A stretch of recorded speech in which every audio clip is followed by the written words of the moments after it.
Hello, and welcome to my channel. In today's video, I'm showing you how I did these warm medium brown highlights in my naturally dark brown hair. Honestly, I just had one too many bad salon experiences and decided to just learn to do my own hair at home. So here is my totally natural, undyed, unbleached hair color. I think the highlights just add so much more vibrancy and dimension to my hair. Okay, so I used this Garnier Nutrice box dye in the color 53. It's called medium golden brown. On the box, it should show you what the predicted end result for your hair color is, so make sure to base it on that. When choosing a color, if you're doing this yourself, please do a color that's only like 1 or 2 shades different from your natural hair color for the most natural look. So I picked this one so that I would just go from dark brown to medium brown, and I picked a warm tone because I have warm undertones. You want to follow the instructions on the box dye. Just do what it says to do. It's box dye, it's unpredictable, so you don't want to mess with it. It said to start on dirty, detangled hair, so here I am brushing out my hair, getting ready to start sectioning. So I put my hair in 6 sections, and in terms of the technique that I ended up doing, I followed the Mains by Mel at home highlight tutorial here on YouTube. I will link that for you in the description because she is a professional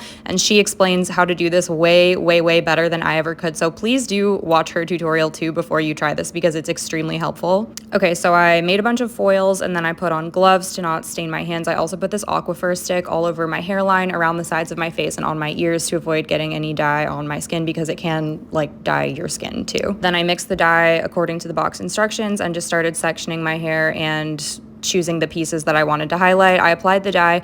Honestly, I don't know that you have to use foils for a hair color. It's usually more when you're using bleach that you need to do that, but I wanted to make sure that there was a level of contrast you could see between the pieces I was dyeing and the pieces that I wasn't. So I wanted to make sure I wasn't getting the hair color on the other pieces, if that makes sense, and that's why I used the foils.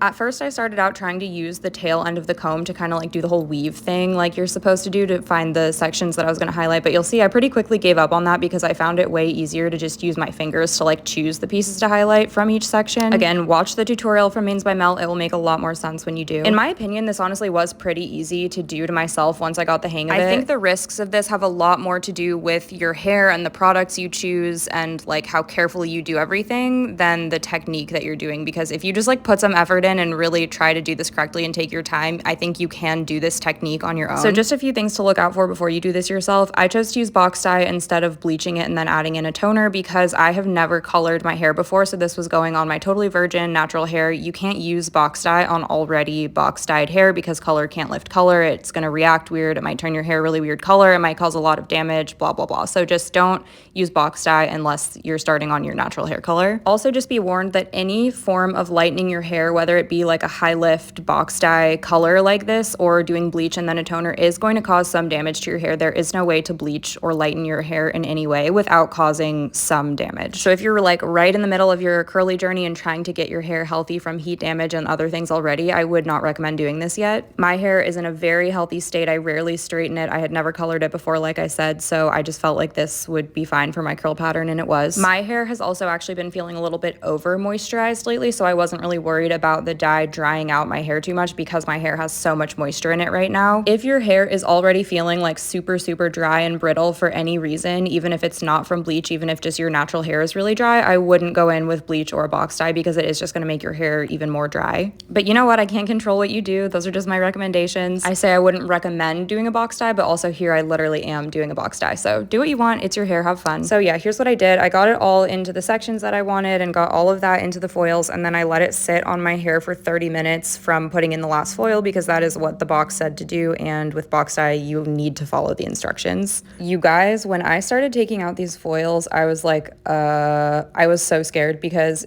it looks like it literally didn't do anything. I took this out and I was like, hello, where's the highlight? That looks exactly like my natural hair color still. What happened? I was very worried that it didn't do anything at all. But your hair always looks darker than it actually is before you wash out the color, so I decided to just trust the process and take out all the foils and then wash my hair like the instructions on the box said to. And then I just really quickly used some curl cream to diffuse my hair and see how everything turned out, and I was so happy with it, you guys. It did exactly what I wanted it to do. I think it looks so soft and natural natural, but just added a little bit of vibrancy and dimension to my curls. This warm medium brown really complements my eye color and also my skin tone. This isn't good lighting to be able to see that, but it just turned out exactly how I wanted. I'm so happy that I did this. Here's a comparison of one of the pieces that I did highlight and one that I didn't, so you can see it actually did lighten my hair to pretty close to that warm, like auburny brown color that was on the box. And here's the look from further away where you can kind of see there's some like darker pieces, some lighter pieces. It just turned out so good. If your natural hair color is lighter than mine, maybe choose like one shade lighter, like a light brown. If your natural hair is cooler than mine, maybe choose a cool toned color instead of a warm one. I think the three most important things are choosing a color that's pretty similar to your natural color, following the Mains by Mel tutorial, and following the instructions that come with the box.